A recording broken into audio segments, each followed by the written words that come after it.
한때 세계의 연인 금발의 미녀로 잘 알려진 마릴린 먼로라는 배우가 당시에 미국 문화의 대중문화의 상징이었는데 안타깝게도 1962년도 8월 달에 LA 자택에서 숨진 채 발견됐습니다. 나이가 36살에 불과했습니다. 사인은 우울증에 의한 사인은 신경안정제를 가다 복용해서 죽었는데 우울증에 의한 극단 선택이냐 아니면은 존 F 케네디에 의해서 사주된 죽음이냐 여러 가지 설이 있습니다. 참 미인이 방명한다는 것처럼 오래 살지는 못했습니다. 그런데 이 마릴린 먼로가 6.25 전쟁이 끝난 다음에 대한민국을 온 적이 있습니다. 그때 54년도죠. 전쟁이 휴전하고 54년도에 대한민국에 와서 미군들에게 공연을 했는데 한 10차례 사진을 보면 한 10여 차례 공연했습니다. 벗고 있는 사람이 누구라고요? 너무 오래 보지 마시고 너무 오래 보지 마시고 밑에 장병들입니다. 전쟁의 상처에서 허덕이고 또 향수병에 젖어 있는 미군들을 위로하기 위해서 10여 차례 공연했어요. 지워도 됩니다 이제. 너무 오래 보면 안 돼. 근데 그때 나이가 불과 27 정도고 신혼여행으로 일본을 왔다가 미국 극동사령부에서 좀 위문들이 지금 많이 지쳐있으니까 공연해 주겠냐고 요청해서 수락한 거예요. 그러니까 자기 나름대로는 나라를 생각해서 신혼여행을 뒤로 미루고 우리나라에 와서 미군들을 대상으로 노래도 하고 춤도 춘 그런 이제 마릴린 먼로. 다른 사람은 위로했는데 정작 자기는 위안을 받지 못했어요. 그가 죽음에 대한 에피소드가 있는데 빌리그레엄 목사님이 시애틀에서 전도 집회 부흥회를 했습니다. 저녁에 숙소에 들어가서 잠을 자는데 잠이 안 와요. 그래서 기도를 하다 보니까 먼로가 생각나는 그때 배우 먼로가 성령께서 전도하라는 뜻으로 이게 자꾸 자기한테 또 오르기 때문에 전화를 걸었대요. 마릴린 먼로한테 전화를 걸어서 좀 바꿔달라고 내가 꼭 하고 싶은 말이 있다. 복음을 전하려고 그랬던 것 같아. 근데 비서가 지금 잠들었어요. 내일 아침에 통화하시면 안 되겠어. 끊어버렸어요. 그 다음날 뉴스에 보니까 마릴린 먼로가 죽었다 하는 기사를 읽으면서 전도는 타이밍이 얼마나 중요합니까? 우리가 그 빌리그레엄 목사님이 세계적인 부흥사인데 자기가 어떻게 예수를 믿고 복음 전도자가 되었는가? 젊은 날에 자기 마을에서 좋아하는 아가씨가 있어갖고 데이트 신청하려고 나가는데 길에서 자기가 평소에 존경하는 아줌마를 만났어요. 아줌마가 보더니 빌리를 부르면서 나 오늘 몸이 너무 안 좋은데 부흥회를 가야 돼. 그러니까 좀 젊은이가 좀 운전해 줄 수 있나? 그런데 이 빌리그레엄 목사님 평소에 존경했던 마을의 아주머니이니까 그럼 데이트는 나중에 하기로 하고 그 집회에 운전해 가서 그 아주머니가 같이 예배 드렸다가 성령 받았어요. 그리고 자기가 정말 하나님 일을 위해서 헌신하는 그런 결단이 있었기 때문에 이 전도가 아무것도 아닌 것 같아도 한 사람의 인생을 바꿀 수 있다. 그래서 우리가 도를 전한다. 그래서 오늘 18절, 오늘 본문의 18절은 십자가는 도가 나옵니다. 자, 십자가의 도가 멸망하는 자들에게는 미련한 것이요 구원을 받는 우리에게는 하나님의 능력이다. 자, 도가 뭐냐? 도는 이제 헬라 말로 로고스, 진리 그런 뜻이 있는데 기독교가 십자가의 도라는 거예요. 십자가를 통해서 구원이 이루어졌기 때문에 십자가의 도가 세상 사람들이 볼 때는 참 미련하고 어리석어 보여요. 또 부끄럽기도 하고. 제가 그 신학생 때 지하철이나 버스 타고 기다리는데 누가 도를 하십니까? 물어보더라고요. 그런 사람들 되게 이단이죠. 그래서 제가 피했어요. 인생은 길을 가는 것과 같다. 생죽도, 한문에 생죽도란 말이 있어요. 인생은 길을 가는 거다. 자, 양반이 걸어가는 길을 양반도라 그래요. 무사가 걸어가는 길을 무사도라고 불러요. 그러면 영국의 신사가 가는 도를 우리가 신사도라 부른다면은 장사하는 사람들에게는 상도가 있지 않습니까? 그럼 예수 믿는 사람은 무슨 도를 따라야 되냐면 제자도를 따라야 돼요. 제자도. 아무든지 나를 따라오려거든 자기를 부인하고 자기 십자가를 지고 나를 쫓을 것이다. 제자도를 걷는 것이요. 달라스 윌라드라는 영성학자는 우리가 만일 제자도를 위해서 지불하는 대가가 힘들다고 거절하면은 그 후에 더 큰 대가를 지불해야 될 것이다 하는 말을 했어요. 자, 이 말은 우리가 구약의 노아가 방주를 지었어요. 노아가 120년 동안 방주를 지을 때 많은 희생의 대가가 있었어요. 노동의 대가가 있고 주변에 비난하는 소리가 있었어요. 미친 사람이구나. 근데 그 제자도의 희생의 대가를 치렀기 때문에 8 식구가 구원받았습니다. 여러분, 우리가 주님을 따르는 일에는 희생과 대가가 따라요. 근데 그걸 거절해버리면 나중에 더 큰 손해를 본다는 겁니다. 그래서 복음이라는 것은 자랑스러운 우리가 복음의 위대한 가치를 발견하고 전해야 되는데 이 복음에 대한 가치를 눈을 뜨지 못하는 경우가 있습니다. 지금 터키를 투르키예라고 하는데 터키의 박물관에 가면 86캐럿짜리의 원석 다이아몬드가 있는데 이름이 뭐냐? 스푼 다이아몬드예요.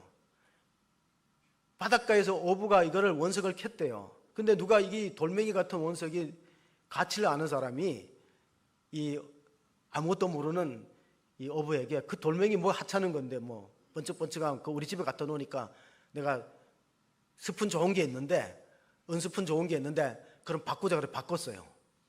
그 86캐럿짜리 원석의 가치는 얼마나 비싸고 고귀한 건데 그래서 그 박물관에 가보면 그 다이아몬드 앞에다 뭐라 적었냐면 스푼 다이아몬드, 스푼을 주고 산 것이다. 복음에 대한 가치에 눈을 떠야 되는데 사도 바울이 복음은 얼마나 놀랍고 위대한 것이냐, 자랑스러운 거냐. 로마서 1장 16절 17절을 보시겠습니다. 내가 복음을 하나님의 능력이 됨이라. 먼저는 유대인에게요, 복음에는 하나님의 의가 나타나서 믿음으로 믿음에 이르게 하느니 기록된 바 오직 의인은 믿음으로 말미암아 살리라 함과 같으라. 자, 바울은 복음을 부끄러워하지 않고 자랑했다고 했습니다. 그리고 이 말씀에 영감을 얻은 사람이 루터가 종교개혁을 일으키는 원동력이 이 본문이에요. 내가 복음은 자랑스러운 거다. 복음 믿는 자에게 구원을 미치는 하나님의 의다.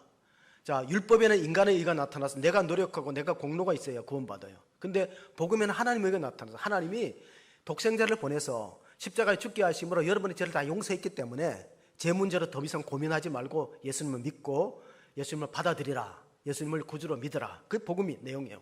근데 이걸 자랑스럽게 전하지 못하고 자꾸 우리가 위축되고 있습니다. 전도를 하기 위해서는 자기가 전하는 복음의 확신이 필요합니다. 제가 신학생 때 이제 지하철로 통학을 했는데 앉아있다 보니 어떤 남자 아저씨가 가방을 들고 왔어요. 여러분, 성경 여러분, 제가 나선 이유는 좋은 물건 하나를 소개하기 위함입니다. 그리고 뭔가 하나 꺼냈어요. 가방에서 꺼내서요. 이 플라스틱이 보이죠? 끝에 솔이 달렸습니다. 플라스틱 끝에 솔이 달린 게 뭡니까? 모르세요? 칫솔이죠. 예, 칫솔입니다. 예, 칫솔이에요. 예.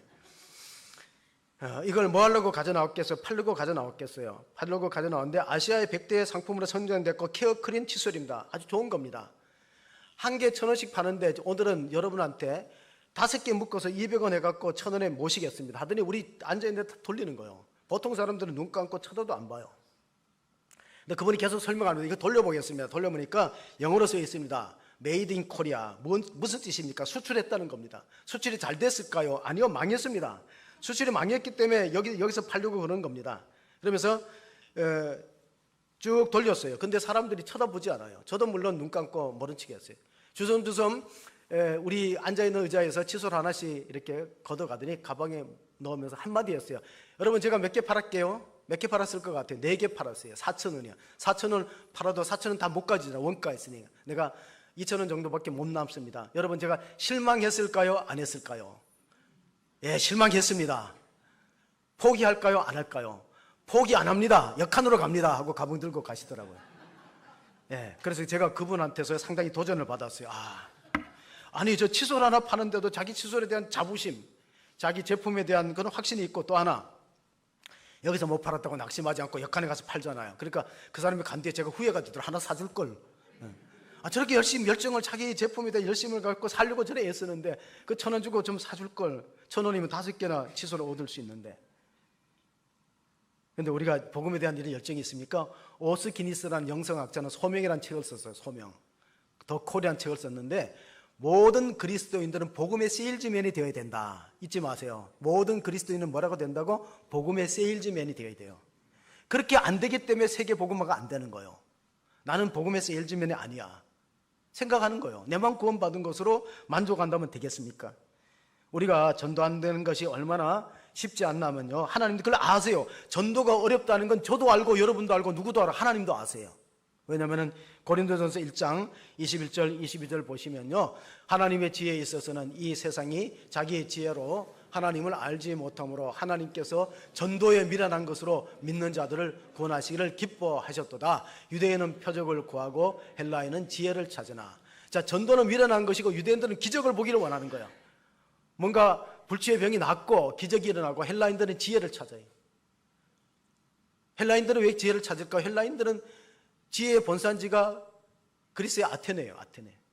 그래서 소크라테스도 철학, 그 다음에 아리스토텔레스, 그 다음에 플라톤. 여러분, 소크라테스, 아리스토텔레스, 플라톤은 103년 동안 철학을 가르쳤는데 예수님이 3년 가르친 걸 이길 수 있습니까? 절대 능가 못해요. 예수님이 3년간 복음을 가르친 거하고 철학자들이 103년 동안 소크라테스부터 플라톤까지 가르쳤는데 그 가르침이 우리를 구원할 수 있습니까?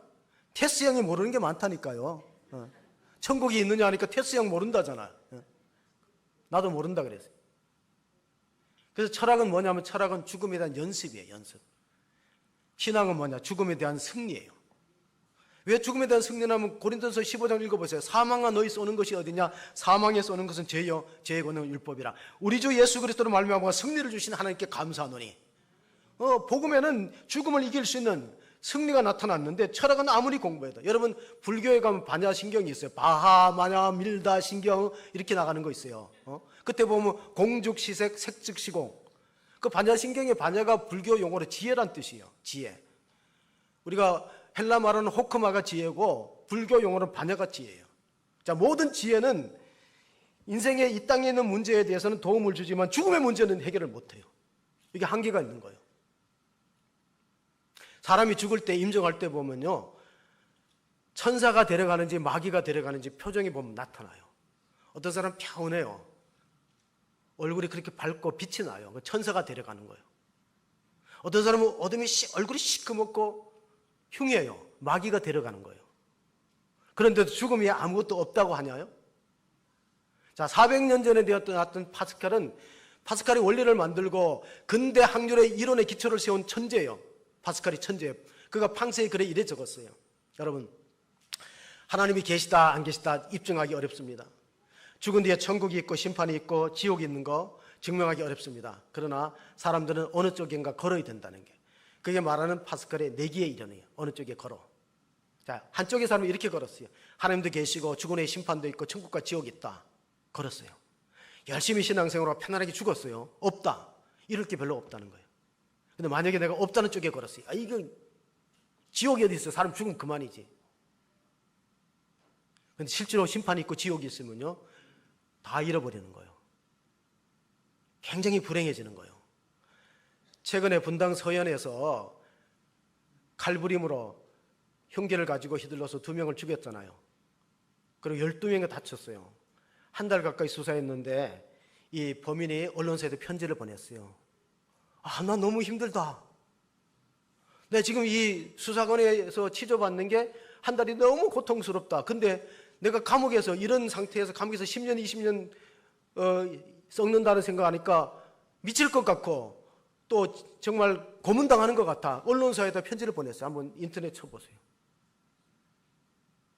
아니, 자기는 남의 목숨을 그렇게 쉽게 뺏어놓고 자기가 지금 수사받고 구치소에 한 달 있는 게 너무 힘들어갖고 이런 상태로 감옥에서 10년, 20년 어떻게 썩을까 걱정하는 그런 사람 제정신이에요.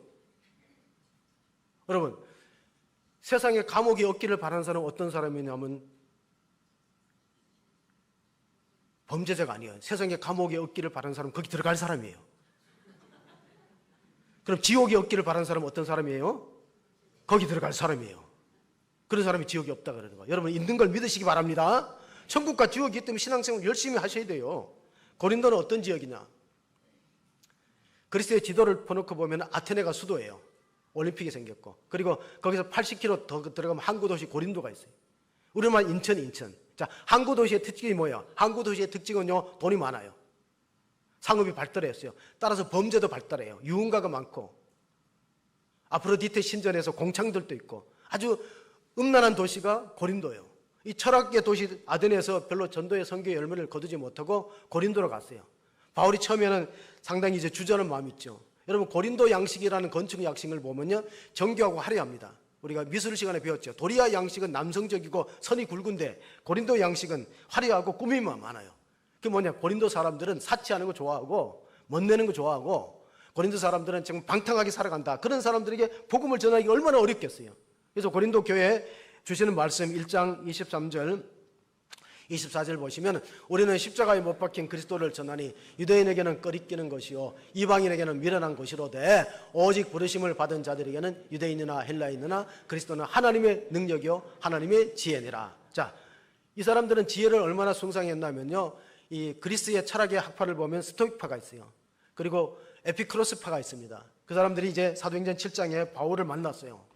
바울은 스토익파들은 금욕주의를 통해서 진리에 이르는 것이고, 또 에피크로스파들은 방종에 치우쳐서 쾌락주의로 흘러서 자기의 육체가 마음이 원하는 걸로 살면은 도에 이른다, 이런 극단적인 생각을 갖고 있습니다. 서양의 철학사를 보면요, 헤브라이즘과 헬레니즘이 한 줄기로 강으로 만나는 것이 서양의 철학사예요.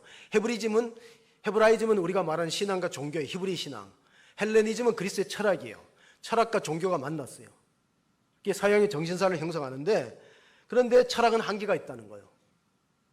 이 땅의 문제는 어느 정도 도움을 줄 수 있지만은 인간의 근원적인 죄와 사망의 문제에 해결함을 줄 수가 없어요. 그건 신앙만이 할 수 있는 거기 때문에 바울이 거기서 복음을 전할 때 이렇게 전했어요. 장차 그리스도께서 우리를 구원하시고 우리에게 새로운 몸을 입혀줄 것이다, 부활에 대한 말씀을 전하니까 그 사람들은 부활을 안 믿어요.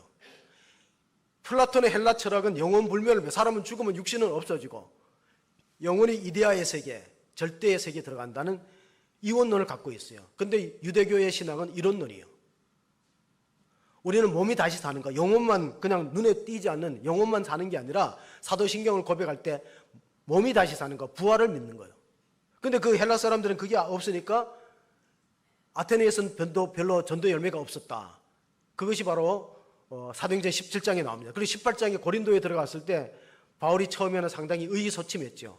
왜냐하면 그쪽에서 별로 선교가 활발하게 이루어지지 않고 고린도에 들어가서 회당장이 믿었어요. 회당에 들어가서, 교회당에 들어가서 복음을 전할 때 그리스도의 가족들이 세례를 받고, 그리고 그 밤에 하나님이 바울을 격려하는 메시지가 있습니다. 고린도 사도행전 18장에 보면 하나님이 어떻게 메시지를 줬나. 밤에 주께서 한산 가운데 바울에게 말씀하시되 두려워하지 말고 침묵하지 말고 말하라. 내가 너와 함께 있으며 어떤 사람도 너를 대적하여 해롭게 할 자가 없을 것이니 이는 이 성중에 내 백성이 많이 있음이라 하시더라. 자, 고린도 성 안에 구원받을 사람이 많기 때문에 복음을 담대하게 전하는 거예요. 우리 예정론을 믿을 때 예정론은 어떤 것입니까? 하나님이 선택한 사람은 언젠가는 예수를 믿게 될 것이다. 근데 언젠가 믿는다는 건 누가 또 어떤 사람이 예수님을 택정함을 받고 예정된 사람이 이제 이마에 써붙여놓고 다니지 않기 때문에 다 전하는 거예요. 전하다 보면 어떤 결과가 있는가? 예정된 사람, 하나님이 구원으로 예정한 사람은 믿어요. 근데 구원으로 예정하지 않은 사람은 거절하는 거예요. 그러니까 우리가 결과에 너무 급급하지 말고 결과는 하나님께 맡기고 좀 하나님을 의지하면서 그렇게 복음을 전하는 것이 바울의 선교적인 목표이기 때문에 하나님이 두려워하지 말라. 아덴에서 크게 성공 못 거뒀다고 낙심하지 말고 담대하게 전하라. 이 고린도 안에서 구원받을 사람 많이 있다. 전하다 보면 누군가는 믿게 될 것이고, 만약에 하나님이 선택하지 않았다면 그 사람들은 또 거절할 것이다. 그러니까 결과에 너무 구애받지 말고 우리가 전하는 게 우리가 사명이다 하는 걸 일러주고 있습니다. 예수님의 그 8복 가운데 마지막 복이 뭡니까? 8가지 복이 있어요. 심령이 가난한 자는 복이 있나니 천국이 저희 것이며. 죄송합니다. 8복의 크라이맥스가 뭐냐? 복의 절정이 뭐냐면 의를 위하여 핍박을 받는 자는 복이 있나니. 마태복음 5장 11절. 이게 우리가 축복받는 결정적인 축복이 뭐냐? 마태복음 5장 11절 12절에 보면 나로 말미암아 너희를 욕하고 박해하고 거짓으로 너희를 거슬러 모든 악한 말을 할 때에는 너희에게 복이 있나니 기뻐하고 즐거워하라. 하늘에서 너희의 상이 큼이라. 너희 전에 있던 선지자들도 이같이 박해하였느니라. 여기서 우리가 알 수 있는 것은 전도자는 선지자의 상이 있습니다. 지금도 복음 전환하고 욕먹고 핍박받고 반대받고 거절당하고 마음이 상하죠. 그러면 즐거워하라. 하늘의 상이 크다. 어때? 선지자들도 박해했거든요. 선지자의 상이 있다는 걸 아시고, 우리 교회가 전도 체질로 바뀌려면 첫째 기도팀이 있어야 돼요. 기도를 열심히 해주고 또 물질로 후원해야 돼요. 전도 헌금을 내서 물질로 후원해야 돼요. 나는 전도할 시간이 없다. 그러면 전도대원들 식사라도 하라고 물질로 헌금하고, 그리고 또 하나는 뭐냐? 현장에 나가는 발을 사용해서 현장에는 현장 전도팀이 있어야 되고, 또 마지막 양육하고 카페에서 만나서 잘 양육하고, 또 저는 이제 카페에서 만나는 사람들에게 전도합니다. 이런 모든 것이 다 이루어져야 돼요. 한꺼번에 다 이루어져서 그렇게 이제 교회가 전도적인 역량으로 하나로 뭉칠 때 그때 결과가 있기 때문에 한 생명을 구한다는 게 얼마나 귀중한 일인가. 여러분, 한 생명을 구하는 것은 온 세계를 구하는 거라는 게 탈무드의 기절이 있어요. 그게 어디 있냐면은 오래전에 30년 전에 흑백 영화 스티븐 스필버그가 신들러 리스트라는 영화를 만드는데 그 상영 시간이 200분 가까이 돼요. 저는 만약에 그 재상영한다면 또 보고 싶어요. 신들러 리스트. 2차 세계대전 독일에 의해서 유태인들을 학살당할 때 오스카 신들러라는 독일의 사업가, 군수 납품에 군수 공장을 경영해서 납품하는 사람이 자기 직원들은 가스 형무소에 안 끌려가는 거예요. 유대인들이 600만 죽을 때 가장 많은 죽은 장소가 폴란드의 아우슈비츠 형무소예요. 거기서 100만 이상 죽었어요. 그런데 그 신들러 리스트의 공장에서 일하는 사람은 거기 안 끌려가요. 누구나 거기 취업하면 생명이 보장되는 거예요. 얼마나 구했나? 자기 회사의 직원으로 고용해서 1000명 이상, 기록에 하면 1200명을 구했다는 거예요. 그 오스카 신들러는 사업가지만은 유대인들을 다 썼어요. 유대인들을 자기 직원으로, 군수납품 직원으로 써갖고 거기에 이름이 있는 사람들, 직원들은 이 독일 군에서 그 사람들은 빼갈 수가 없어요. 군수납품에서 일해야 되니까. 그래서 그 사람들이 2차 세계대전 때 살아남았어요. 그 살아남은 유대인들이 금리빨을 뽑았어요. 그래서 오스카 신들러라는 사업가한테 금반지를 만들어줬는데 금반지 뒤에 탈무드의 글귀가 적혀있어요. 한 사람을 구하는 것은 세계를 구하는 것이다. 한 생명이 천하보다 귀하기 때문에. 그때 영화의 마지막 장면에 보면 오스카 신들러가 눈물을 흘리면서 여러분 이럴 줄 알았으면 이 금배지를 팔았더라면, 내 자동차를 팔았더라면 몇십 명은 더 우리 회사 직원으로 와서 살릴 수 있었던 것 같아요. 생명 살릴 일이 얼마나 귀합니까? 그러므로 우리가 전도는 하나님께 최대의 효도다. 저를 한번 따라 하십시오. 전도는 최고의 효도다. 시작. 전도는 최고의 효도예요. 부활하신 주님의 최대의 관심사는 복음 전파였어요. 오직 성령이 너희에게만 너희가 권능을 받고 예루살렘과 온 유대와 사마리아 땅끝까지 이런 내 증인이더라. 마태복음 28장 19절에 너희는 가서 모든 민족으로 제자를 삼아 아버지와 아들과 성의 이름으로 세례를 베풀고 내가 너희에게 분부한 모든 것을 지켜 준행하도록 하라. 그러니까 하나님 아버지의 관심은요, 우리가 누군가가 복음을 전해서 영혼을 살리는 일에 최대 관심을 갖고 있는 거예요. 생명 살리는 일보다 더 귀중한 일이 어디 있어요? 예수님은 최고의 효자였기 때문에 죽기 싫어도 십자가에 순종하고 죽기까지 복종하셨잖아요. 그럼 우리는 예수님이 십자가에 죽으심으로 하나님께 효도했다면 우리는 전도함으로 효도하는 거예요. 하나님 마음을 기쁘게 하고 시원케 하는 거. 하나님께 효도하는 사람을 하나님께서 그냥 두겠어요? 그에게 필요한 모든 것을 주시겠죠. 전도 폭발을 만들었던 제임스 케네디라는 전도 폭발 교회마다 훈련하는 제목이 전도 폭발입니다. 그가 한 말 가운데 사탄의 전략에 성공한 게 뭐냐? 사탄이 뭐에 성공했냐면 이런 오해를 불러일으켰다는 겁니다. 자, 평신도들에게는 전도는 사역자의 몫이 하고 평신도를 인식을 시켰어요. 그리고 사역자들한테는 또 이렇게 인식시킵니다. 아니, 양이 양을 낳는 법이지 목자가 어떻게 양을 낳느냐. 그 두 가지가 다 틀렸다는 거예요. 목자도 양을 낳아야 되고 평신도도 동일하게 그리스도인의 전도의 사명이 있다는 거예요. 자, 내 마음에 그리스도가 있으면 모두가 선교사고 그리스도가 없는 가슴마다 모두가 선교지다는 말이 있어요. 자, 잘 의미를 새기면서 들으세요. 그리스도가 있는 가슴마다 다 선교사예요. 그리스도가 없는 가슴마다 다 선교지니까 여러분의 선교지는 해외에 있는 게 아니고 여러분 집안에 있어요. 집안에 누가 있죠? 그리스도가 없는 가슴은 선교지예요. 우리 자녀가 선교지고 우리 남편이 선교지예요. 그럼 기도하시고 복음을 전하려고 애를 쓰는 것이 우리의 의무다. 그러므로 전도는 은사가 있는 몇몇 사람이 하는 것이 아니라 예수 믿고 구원받은 모든 사람에게 주시는 명령임을 잊지 마시기 바랍니다. 하나님의 어명이에요.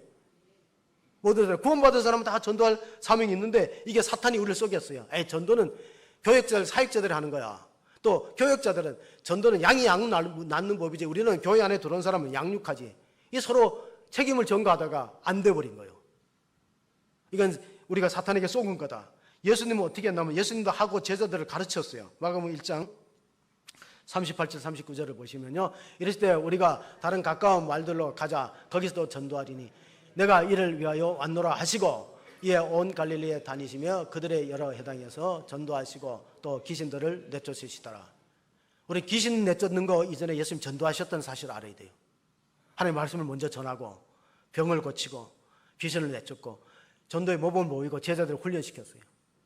그러므로 이 전도는 서로 목회자는 양이 양을 낳는다고 미루면 안 되고 또 성도들은 그거는 전문적인 신학 훈련하는 사역자 가지고 우리는 그렇게 하면 안 된다는 거예요. 모두에게 사명이 주어진, 모두가 그리스도가 있는 사람은 다 이 선교사고, 그리스도가 없는 가슴은 우리 집안에도 선교지가 있다는 거예요. 예수님은 제자들에게 누가복음 14장 23절에 강건하게 달려들어가 내 집을 채우라 그랬어요. 내 집을. 그러니까 이게 전도를 소극적으로 하지 말고 적극적으로 해야 되는데 어떻게 해야 되는가? 고구마 전도왕인 김기동 집사님, 지금 미국 가서 목회하고 신학하고 목사가 되고 교회 개척해. 김기동 집사님, 지금 목사님입니다. 구호가 있어요. 나가면 있고 안 나가면 없다. 말하면 있고 말 안 하면 없다. 만나면 있고 안 만나면 국물도 없다. 하나만 따라 합시다. 나가면 있고 안 나가면 없다. 시작. 나가면 있고 안 나가면 없다. 주님께서 전도자에게 주시는 축복이 뭐냐면은 세상 끝날까지 내가 항상 너희와 함께하리라. 그러니까 우리가 성령 충만하지 못해서 전도를 못한다, 이렇게 우리가 핑계 댈 수 있어요. 그런데 성경은 나가는 사람한테 성령 충만을 주지 앉아있는 사람한테 주는 법이 없다. 나갈 때 성령이 함께 하시고. 그래서 전도에는 이런 말이 있어요. 하기 싫은 일에는 핑계가 보이고, 하기 싫은 일에는 핑계가 보이고, 하고 싶은 일에는 방법이 보인다. 어떻게 전도하라 그러면요, 뭐 가르쳐 달라 그랬는데요, 아니에요. 안 가르쳐줘도 영혼을 사랑하면은 어떻게 방법이 나오는 거예요. 전도는 사랑과 열정이 있으면, 여러분 이 앞에 글귀가 뭡니까? 사랑하면 전도합니다.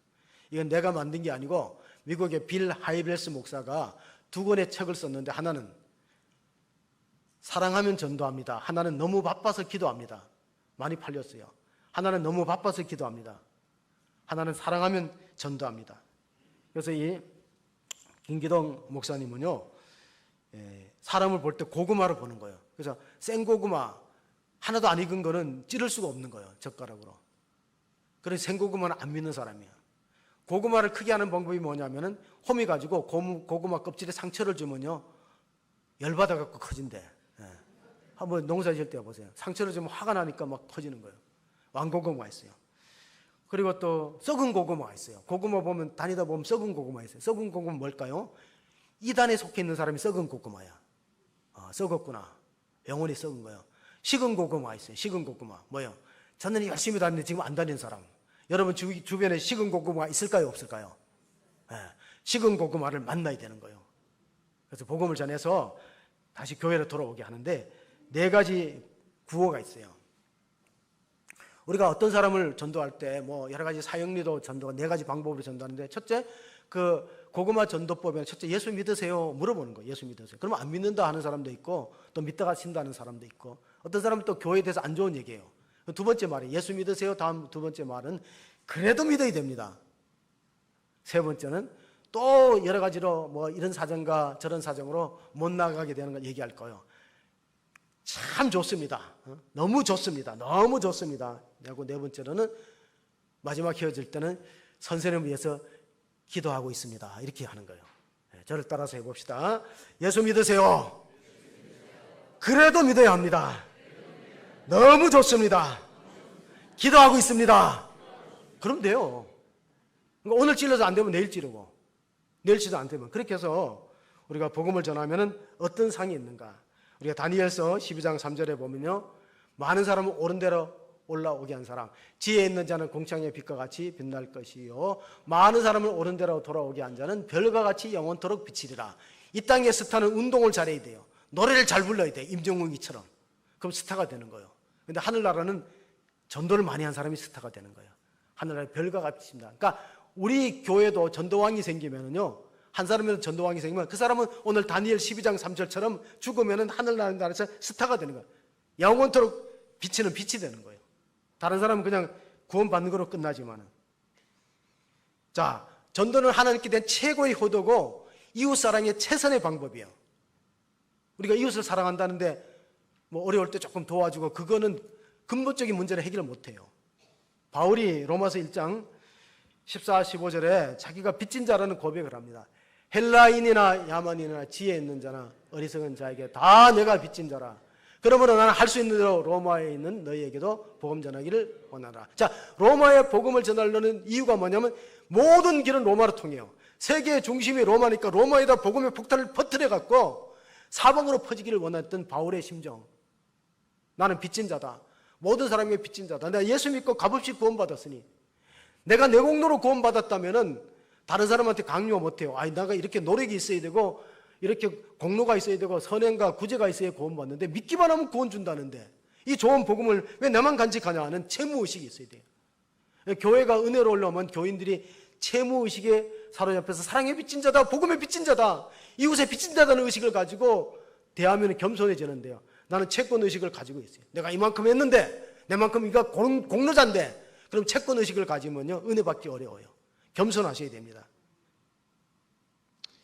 저는 그 누가복음을 읽다 보면요, 그 누가복음의 그 부자와 그 어리석은 부자와 나사로 이야기가 나옵니다. 부자는 돈이 많았어요. 매일 먹고 잔치해도 돈이 남아. 근데 부자는 이름이 없어요. 거지 나사로는 부자의 상에 떨어지는 부스러기를 먹고 헌들을 앓고 비참하게 살았지만 아브라함의 품에 낙원에 안기고, 그리고 부자는 음부의 불꽃 가운데 고통하면서 나한테 물 한 방울 찍어달라 그래도 천국과 지옥은 오고 갈 수 없어요.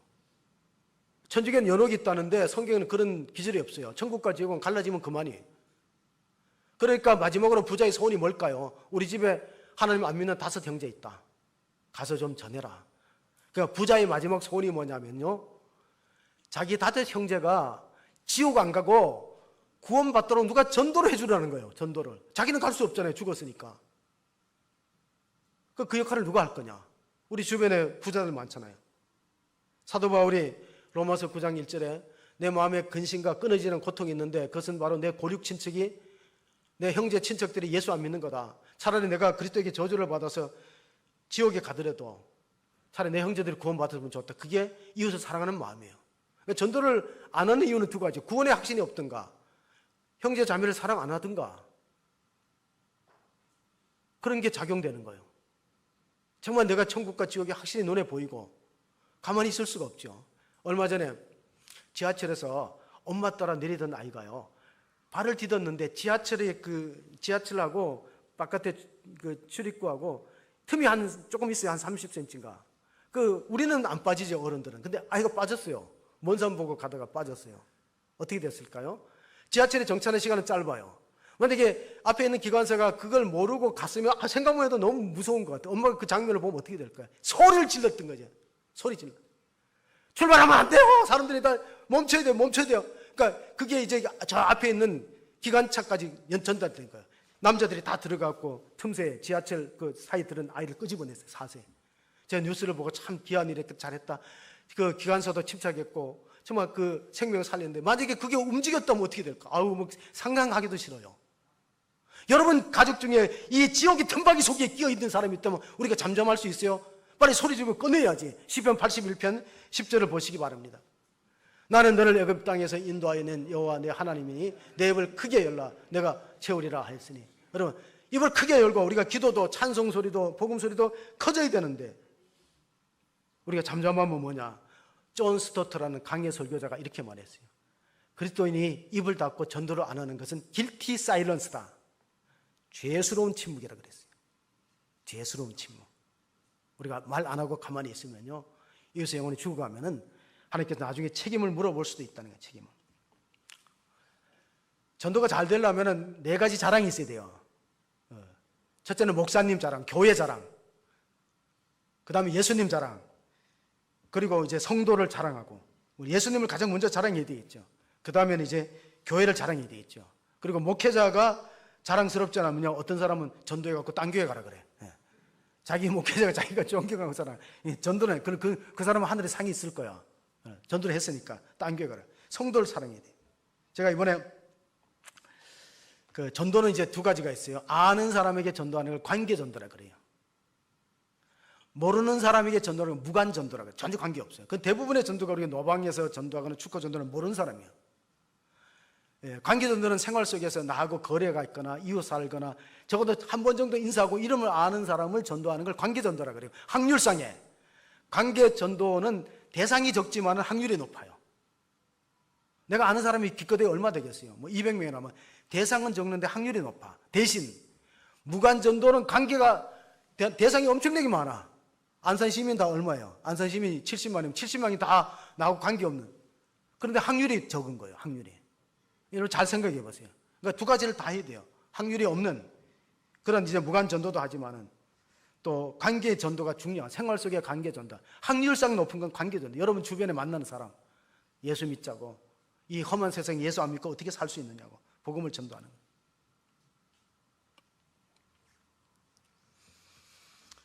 제가 이번에 우리 집회를 5번 하고 유튜브를 보니까요. 우리 교회가 내가 설교하면 유튜브가 뭐 20회, 30회인데 장경록 목사님이 설교한 거는요. 우리 교회에서 설교한 거 2,000회, 3,000회예요. 한번 보세요. 예. 아, 빨리 유명했으면 좋겠어.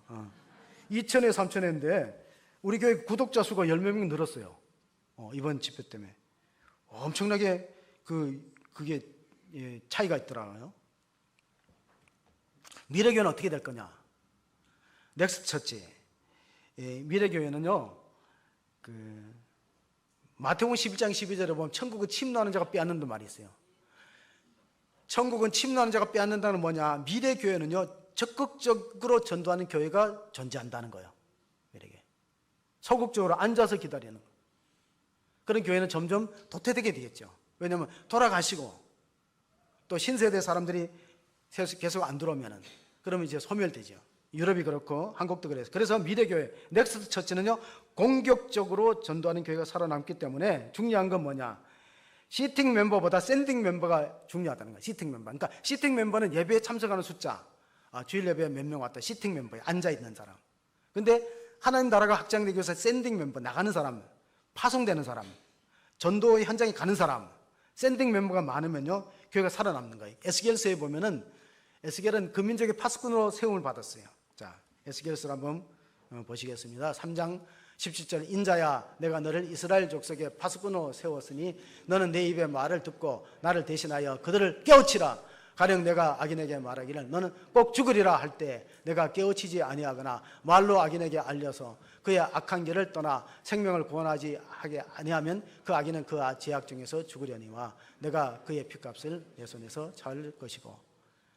자, 내 이웃 사람이 있는데 전도를 안 했어요. 그냥 인사만 했어. 근데 죽었는데 그 사람이 지옥의 심판을 받고 갈 때, 나 우리 누구한테도 이 지옥과 천국이 있다는 복음의 말씀을 듣지 못했다 그러면 하나님께서 너 옆집에 교회 다니는 교표 붙은 집이 있지 않냐, 그 사람 나한테 전도 안 했다 그러면 그 사람도 책임을 물어보겠다. 공동 책임, 핏값을 찾겠다는 거예요. 얼마나 무서운 말씀이에요. 우리나라의 초대 부흥사 가운데 김육도 목사님은요, 유명한 깡패였대요. 신천장에 장날 쓰면은요, 소판 돈도 빼앗고, 그 소판 돈 빼앗아 갖고 노름하고 술 먹고 그래요. 힘도 장사였대요. 그래가지고 사람들이 아침에 장에 갈 때 돌 던진대, 산항당에. 김육도 안 만나게 해달라고. 김육도 만나면 아주 봉변당하니까. 근데 소알렌 선교사의 전도를 통해서 예수 믿었어요. 은혜 받았어요.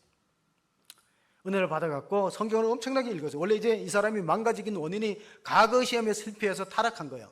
과거 시험 쳐도 빽 있고 돈 있는 사람만 되고 자기 계속 떨어지니까 이놈의 세상하고 술이나 먹고 행패를 부린 거예요. 성경을 읽고 너무 은혜 받아서 신학을 가서 1907년도에 우리나라에 초대 목사가 7명 배출되는데 김익두가 들어있습니다. 김익두. 초대 우리나라 통합 측에 7명의 목사가 배출됐어요. 부흥사가 돼서 부흥회를 하는데 한 번은 이제 부흥회를 하기 위해서 산을 넘어야 되는데 그때는 교통이 별로 안전해. 산을 넘어서 너무 덥고 힘들어서 산 꼭대기 올라와서 우통을 벗고 쉬는데 술 취한 사람이 올라왔어요.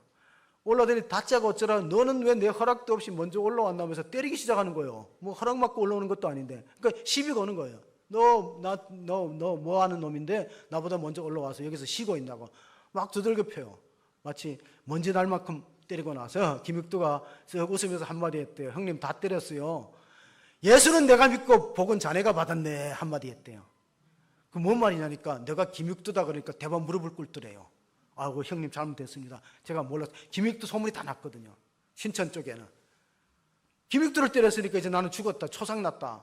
그런데 형님 좀 어떻게 살려주세요 하니까 아무 소리 말고 나 따라와 그래서요.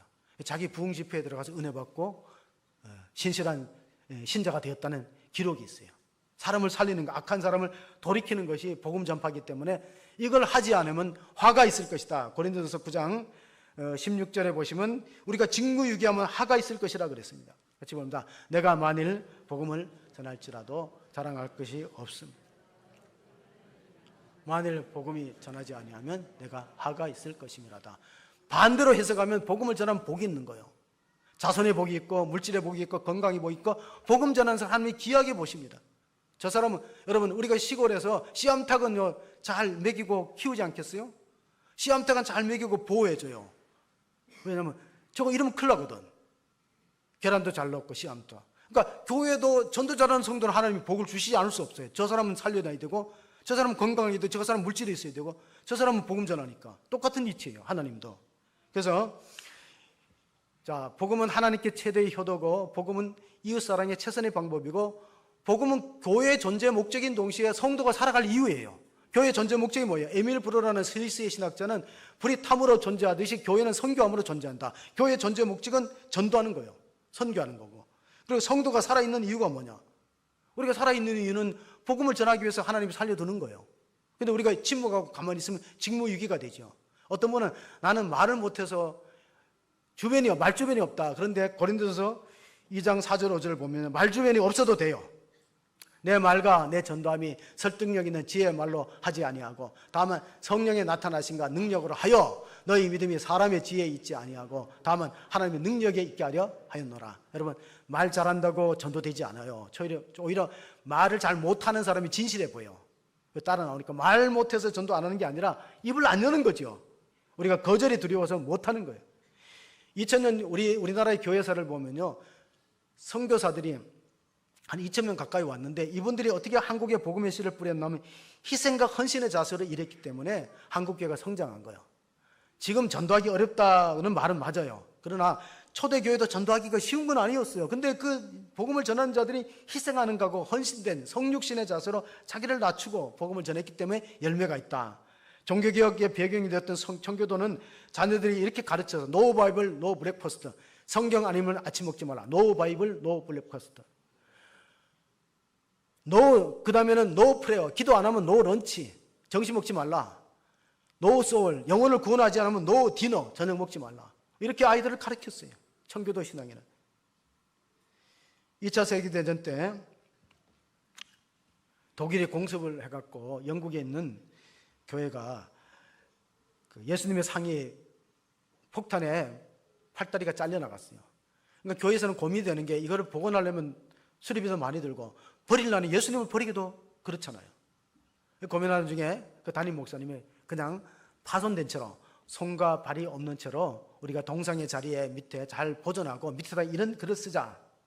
여기 예수님은 손과 발이 없습니다. 여러분이 예수님과 손과 발이 되어 주십시오. 그런 문구를 썼어요. 이사야서에 보면 기쁜 소식, 아름다운 복음을 전하는 기쁜 소식, 좋은 소식을 전하는 산을 넘는 자의 발이 어찌 그리 아름다운 거. 복음 전하는 발걸음, 남을 섬기는 손길, 이게 필요한 거예요. 교회 안에는. 존 웨슬리는 감리교를 만들었는데 그가 87세 되는 해에 이런 말을 하고 죽었다고 합니다. 죄 아니고는 두려워할 게 없고 죄만 두려워하고 하나님만을 온전히 원하는 사람 100명만 뽑아주시면 그 100명이 평신도도 좋고 성직자도 좋다. 하나님만 올인해서 섬기고 하나님만 원하고 죄를 두려워하는 100명을 주면은 지옥의 문을 부수고 이 땅에 하는 나라를 세울 수 있다. 말씀 100명. 사랑하는 성도 여러분, 우리의 마지막 사명이 무엇입니까? 바울이 죽기 전에, 순교당하기 전에 마지막 고백이 디모데에게 남긴 고백입니다. 믿음의 후계자 디모데에게 4장 1절 2절, 이게 마지막 유언과도 같은 바울의 고백입니다. 하나님 앞과 살아있는 자와 죽은 자를 심판하실 그리스도 예수 앞에서 그가 나타나실 것과 그의 나라를 두고 엄히 명하노니 너는 말씀을 전파하라. 때를 얻든지 못 얻든지 항상 힘쓰라. 범사의 오래 참음과 가르침으로 경책하며 권고하며 권하라. 자, 하나님이 찾고 있는 그 한 사람, 복음을 전하기 위해서 자신의 일생을 경주하는 우리 모두가 되시기를, 그 하나님 부르시면 믿음을 응답하고 순종해서 주여 내가 여기 있나냐, 나를 써주세요, 내 손과 발과 내 입술을 사용해 주세요 하고 결단하는 성도가 되시기를 주의 이름으로 축복합니다. 아멘. 하나님 아버지 감사합니다.